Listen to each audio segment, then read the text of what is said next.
Այսօր ես ուզում եմ, որ բոլորդ լավ հիշեք այս երեկոն, քանի որ այս երեկոն մեր երիտասարդներից համար լինելու է փոփոխության սկիզբը,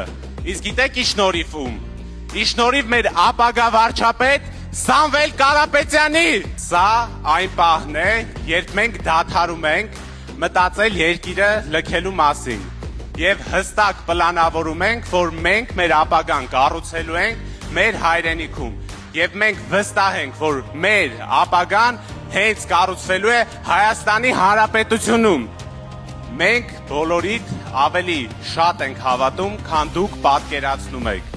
Եվ Սամվել Կարապետյանը երիտասարդությանը նորից ուժեղ կդարձնի։ Ուժեղ Հայաստան,